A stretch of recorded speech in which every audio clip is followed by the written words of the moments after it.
Alhamdulillah. Alhamdulillahil kabiril muta'al alladzi amara bisidqi fi jami'il aqwali wal af'al walladzi athna 'ala as-siddiqin bi annahum 'ala ahsanil khisal wa dirwatil kamal walladzi ja'ala sidqa wasilatan li khalqi itminanil mujtama' wa istiqrarihi fi jami'iz dhurufi wal ahwal. Asyhadu an la ilaha illallah wahdahu la syarikalah ilaihil masir wa ilaihil ma'al wa asyhadu anna Muhammadan abduhu wa rasuluh ahsanil minwal. Allahumma salli wa sallim ala abdika wa rasulika Muhammad wa ala alihi wa ashabihi wa man intahaja ahsanal minwal ila yaumin yashibu fihi al-atfal. Amma ba'd, fa ya ibadallah ittaqullaha haqqa tuqatih wa la tamutunna illa wa antum muslimun. Hadirin jamaah Jumat yang dirahmati Allah, marilah selalu kita mengingat Allah Subhanahu wa ta'ala, pencipta kita, penjaga kita, pemberi segala kebutuhan kita. Mudah-mudahan dengan mengingat Allah Subhanahu wa ta'ala atau berzikir, maka hati kita akan tenang, pikiran kita akan jernih, dan insya Allah langkah kita akan terkontrol di jalan Allah yang lurus. Hadirin jamaah Jumat yang dirahmati Allah, kalau seorang pencuri tanya, apakah kamu mencuri? Dia akan menjawab tidak. Kalau seorang pembunuh ditanya, apakah engkau membunuh? Dia akan jawab tidak. Mengapa jawabannya tidak? Hadirin, karena jawaban tidak itu ringan, mudah, dan risikonya kecil.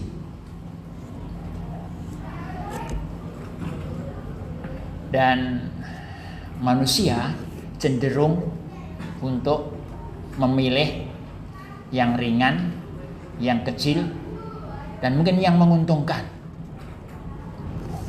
Hadirin, kalau dijawab iya, maka risikonya besar.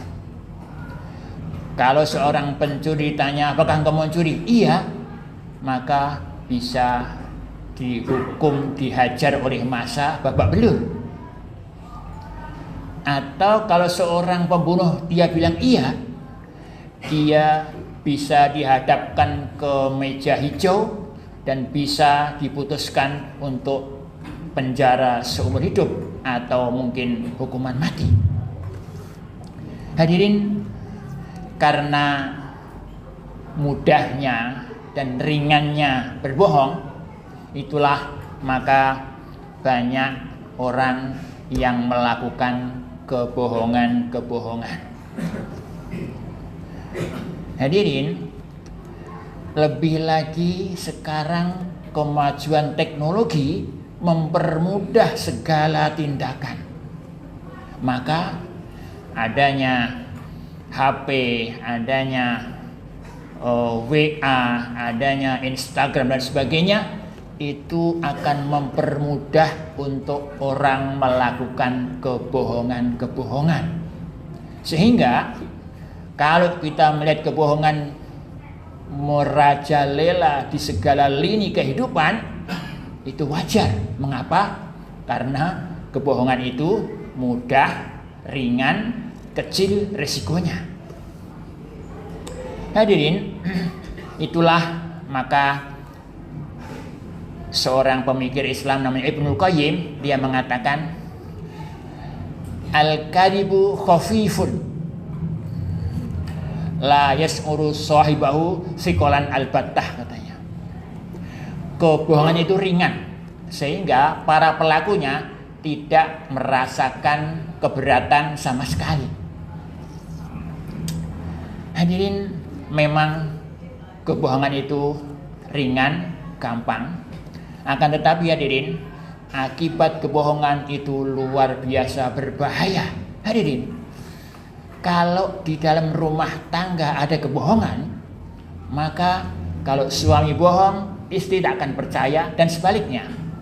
Bila tidak ada saling percaya, maka kecurigaan akan terjadi, dan bila terjadi, maka akan terjadi pertengkaran, dan bila pertengkaran terjadi, maka kericuhan merupakan bara api dalam keluarga, dan bila bara api ini membesar, keluarga akan terbakar dan akan hancur.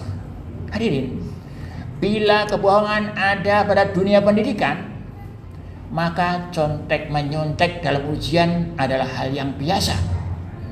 Duplikasi atau plagiasi dalam membuat skripsi, tesis atau disertasi hal yang biasa. Hadirin, kalau itu terjadi, maka hasil pendidikan adalah orang-orang yang punya gelar tinggi tapi nihil kompetensi. Lebih dari itu, pendidikan yang berisi yang terdapat di dalamnya kebohongan-kebohongan itu hanya akan menghasilkan manusia-manusia yang akhlak, yang akhlaknya bejat dan moralnya bejat, sehingga pendidikan yang mestinya menjadi tempat tumbuhnya akhlak yang mulia berbalik menjadi tempat munculnya kebohongan-kebohongan dan munculnya kerusakan mental.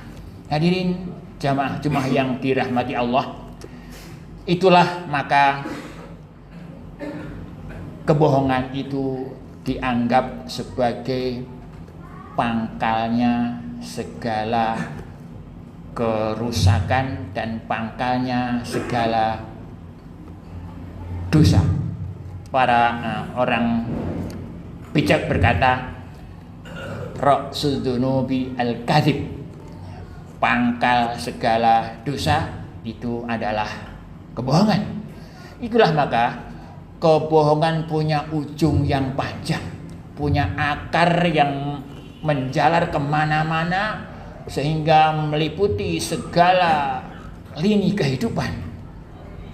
Itulah hadirin, maka juga para atau penyair juga mengatakan bahwa kebohongan ini merupakan tanda bahwa hati orang yang mengatakannya itu hati yang jelek.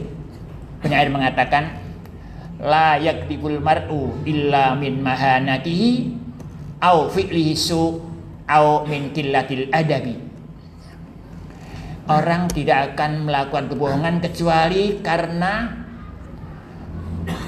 rendahnya atau hinanya kepribadiannya, jeleknya atau jahatnya perbuatannya, dan minimnya atau rendahnya akhlaknya. Hadirin, penyair mengatakan berikutnya, la ba'du jifati kalbin khairun raihatan min kizmatil mar'i fi jiddihi wa la'ibi. Sungguh busuknya bau bangkai anjing masih lebih enak ketimbang bangernya bau kebohongan seseorang, baik dilakukan karena dengan sungguh-sungguh maupun dilakukan dengan mungkin main-main. Hadirin, inilah maka Rasulullah itu mengatakan bahwa orang yang benar-benar mukmin itu tidak akan berbohong. Hal ini bisa kita lihat dalam jawaban Rasulullah ketika ditanya oleh sahabatnya, ayakunul mu'minu jabanan? Ya Rasulullah, apakah orang mukmin itu bisa menjadi penakut? Naam, kata Nabi, iya. Ditanya lagi, ayakunul mu'minu bakhilan? Ya Rasulullah, apakah orang mukmin itu bisa bakhil? Rasul jawab, "Na'am, iya." Tapi ketika ditanya, "Ayakunul mu'minu kadzaban?" Apakah orang mukmin itu bisa menjadi pembohong? Nabi jawab, "La." Hadirin, ini menunjukkan bahwa orang mukmin yang benar-benar mukmin itu hatinya bersih, pikirannya jernih, sehingga tidak pantas untuk berbohong. Mudah-mudahan para jamaah di masjid ini termasuk orang yang mukminnya benar, sehingga hatinya bersih dan tidak terkena kebohongan-kebohongan di dalam hidupnya. Hadirin jamaah yang dirahmati Allah, lebih dari itu, buntut dari kebohongan ini tidak hanya berakhir sampai dalam kehidupan dunia ini, bahkan buntut dari kebohongan ini sampai kita bawa nanti ke akhirat. Mengapa? Di sana kebohongan ini akan membawa kita untuk masuk ke dalam neraka. Rasul bersabda, "Iyyakum wal kadzib, fa innal kadziba yahdi ilal fujur, wa innal fujura yahdi ilan nar." Jauhilah bohong, karena kebohongan akan membawa kepada kecurangan, dan kecurangan akan membawa kepada neraka. Hadirin, agaknya kebohongan begitu besar bahayanya, terutama bagi kehidupan manusia. Itulah hadirin, maka kalau sampai di dalam pemerintahan kita ada kebohongan-kebohongan, dan kebohongan itu nanti bisa menjalar ke seluruh instansi, mulai dari ibu kota sampai ke desa-desa, maka penempatan orang yang tidak pada tempatnya, korupsi, manipulasi, dan sebagainya akan menjalar ke seluruh urat nadi bangsa Indonesia ini. Kalau itu menjalar, maka tentu keberkahan akan hilang, negara akan menjadi bangkrut, akan terlilit hutang, sehingga akan lemah dan tidak bisa berkembang, sehingga akan terus menjadi negara terbelakang meskipun sudah merdeka hampir 100 tahun. Hadirin, akan tetapi hadirin, kejujuran memang berat. Kejujuran, kebenaran memang berat. Tadi kalau kita ini jujur, seorang pencuri tanya jujur dia bahwa dia mencuri, dia akan dihajar oleh massa, mungkin dia sampai bisa mati terbakar umpamanya. Akan tetapi hadirin, ketahuilah bahwa kejujuran itu akan membawa kepada keberkahan, membawa kepada kebaikan, dan akan membawa kepada kebahagiaan. Hadirin, contoh yang sangat sederhana, contoh dari seorang tokoh sufi yang namanya Abdul Qadir Jailani, yang sering kita sebut kalau orang sedang melakukan tahlilan. Abdul Qadir Jailani kecil disuruh oleh ibunya untuk berangkat menuju ke Baghdad untuk mencari ilmu, karena ketika itu Baghdad menjadi pusat peradaban, pusat orang-orang pandai, pusat ulama ada di Baghdad ketika itu. Maka Abdul Qadir dikasih sangu oleh ibunya sebanyak 40 dinar. Ibunya berjanji, ibunya berpesan, "Abdul Qadir, kamu jaga kejujuran dimanapun kamu berada, dalam kondisi apapun." Maka ketika berangkat Abdul Qadir ke Baghdad bersama dengan rombongan-rombongan, di tengah jalan dihadang oleh begal, dan harta-harta yang dibawa oleh rombongan diambil oleh begal. Sampai ke Abdul Qadir Jailani, dia ditanya oleh seorang begal, "Wahai Abdul Qadir, apa yang kamu bawa?" Beliau berkata, "Aku oleh ibuku dikasih sangu 40 dinar. Maka begal heran, "Loh, kok anak kecil begitu bawa 40 dinar? Wah, benar ini." Maka anak ini dibawa kepada pimpinan begalnya, dan pimpinan begal berkata, "Wahai Abdul Qadir, kenapa kamu berkata jujur, sedangkan kamu tahu bahwa kalau jujur akan diambil hartamu?"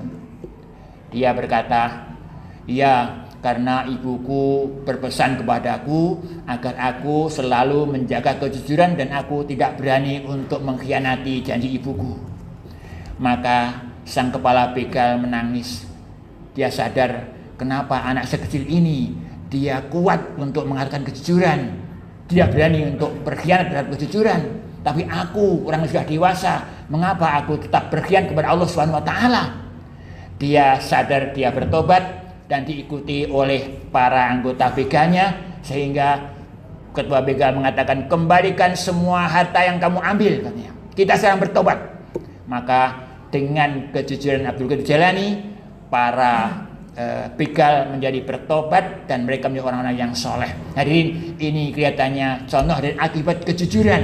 Maka tentu memang kejujuran berat, tetapi akibatnya sangat bagus, sangat baik, dan mudah-mudahan kita semua bisa menjaga kejujuran ini. Dan kita yakin kalau kejujuran ini bisa dilakukan oleh semua orang, oleh bangsa Indonesia ini, maka bangsa ini akan berada dalam ketenangan, keberkahan, saling percaya, saling menolong, saling membantu. Maka akan terjadi kekuatan besar di dalam negara ini dan akan akan mendukung untuk berkembangnya dan majunya bangsa ini.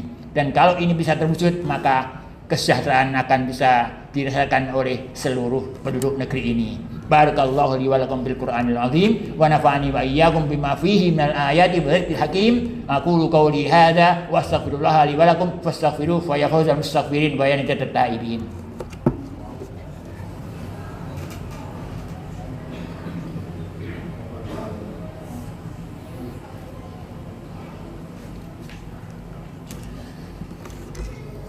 Alhamdulillah, alhamdulillahirabbil alamin, wassalatu wassalamu ala asyrofil anbiya wal mursalin wa ala alihi wa sahbihi ajmain. Asyhadu an la ilaha illallah wa asyhadu anna Muhammadan abduhu wa rasuluh. Allahumma shalli wa sallim ala hadan nabiyil karim war rasulil azim wa ala alihi wa sahbihi ajmain, amma ba'du. Hadirin, para ulama membagi jujur ke dalam 3 bagian. Yang pertama, jujur terhadap diri sendiri atau asidqu ma'an nafsi. Kita harus jujur bahwa kita punya kesalahan, kita punya kekurangan, kita punya dosa-dosa. Maka sebaiknya kita menyadari itu dan kita mengakui itu dan kita memperbaiki diri kita sehingga kita bisa menjadi orang-orang yang baik. Yang kedua adalah jujur terhadap sesama, asidqu ma'an nas. Kita jangan menipu, kita jangan membohongi orang, kita jangan memberikan harapan-harapan kosong kepada orang sehingga itu akan membuat kecewa orang. Dan dengan demikian kita akan selalu menjadi yang lebih baik. Dan yang ketiga adalah jujur kepada Allah Subhanahu wa taala atau asidqu ma'allah.